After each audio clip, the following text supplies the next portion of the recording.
We begin today's discourse with the shocking news in the NBA.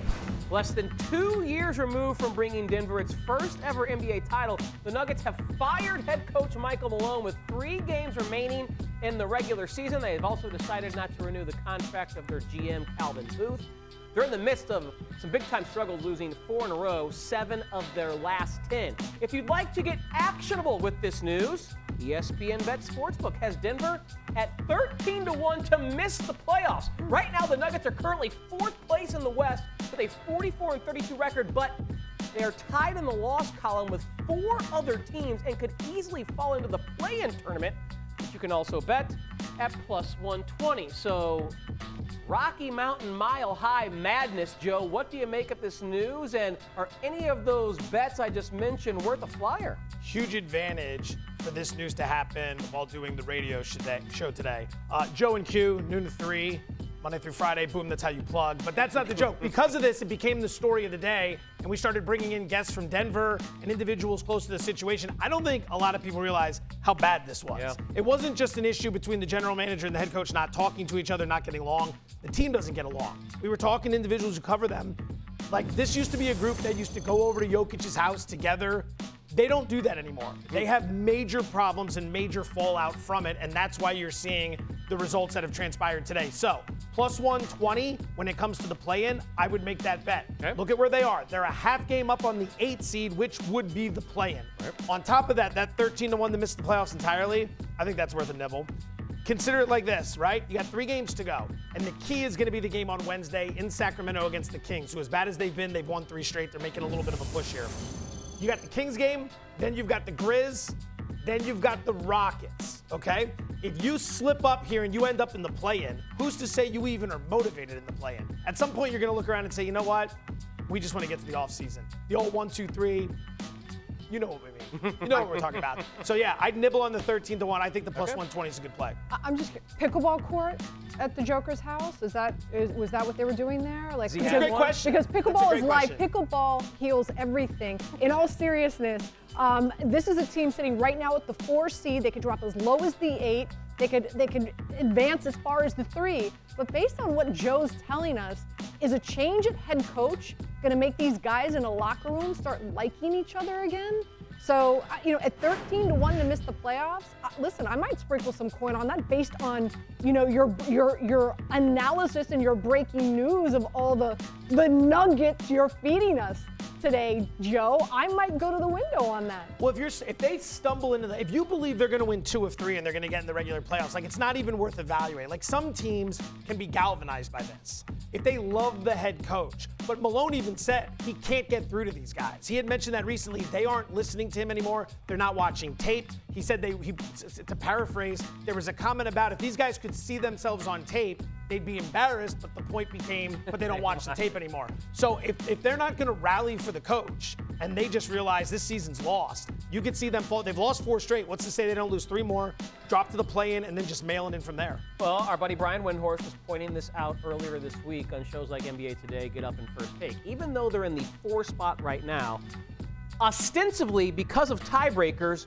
with the 3 teams behind them in the Western Conference, LA Clippers, Golden State Warriors, and Minnesota Timberwolves, if they lose just 1 game, they drop to the 7 seed because those teams have the tiebreakers over Denver. So I love the plus 120 to qualify for the play-in or to be forced to play in the play-in. The 13-1, I can see them losing the 7-8 game because that's Minnesota, Memphis, Golden State, a team like that. Then to lose to the 9-10 winner, Sacramento or Dallas, might be a little harder because those teams are. Yeah, but by that point, what's your motivation?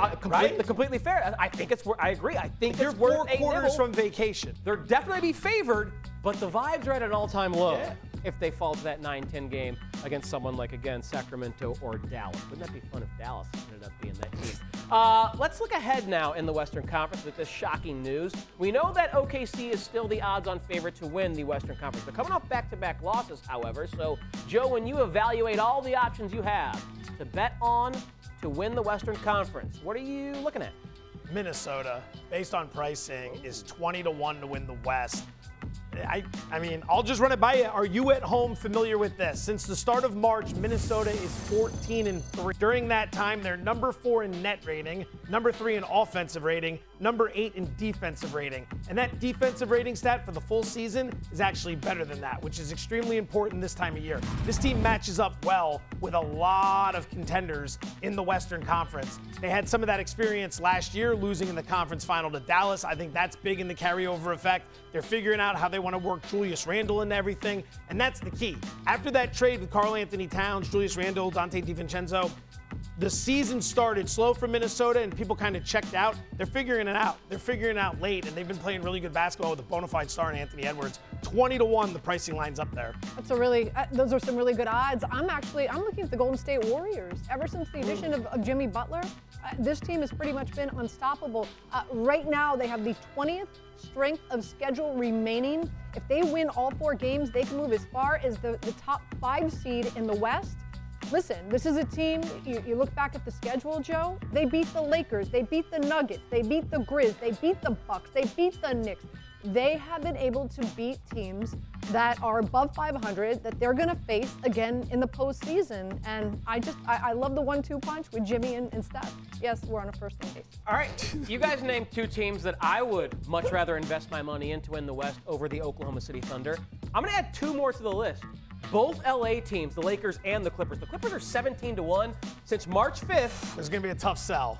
Since March 5th, they are number 1 in the NBA in net rating with the number 2 offense and the number 1 defense. They're 14-3 and they've covered 13-4. Big caveat is if Kawhi stays healthy. But Kawhi's now playing back-to-backs. I'd much rather bet on Kawhi's health at 17-1 to win the West than this OKC team that is full of 21, 22, 23-year-olds that's never done it in the Western Conference. So I have 4 teams I'd rather bet than OKC to win the West. Am I crazy for that? You're not crazy, you're getting better odds. The Clipper thing is interesting, but I mean, the Sixers, the Baltimore Ravens, it's that category. It's like, hey, it looks really good right up until, and Stephen A. Smith said this perfectly, Kawhi in game 1 drops 40. Look at the Clippers. Kawhi in game 2, going to sit out tonight. He doesn't feel very good, and then it all falls apart. Minnesota, Golden State, yeah, I think ultimately a lot of this might be for naught as OKC just kind of barrels through everyone. OKC's odds imply a 58% chance that they win the West. I think that is crazy. Maybe closer to 33 or 40%. Out of those 2 LA They are teams, sick. based on especially what we just saw the Lakers do to OKC, I would lean more if you were saying, Anita, which one of these which LA LA team? teams, I would take the Lakers over the Clippers.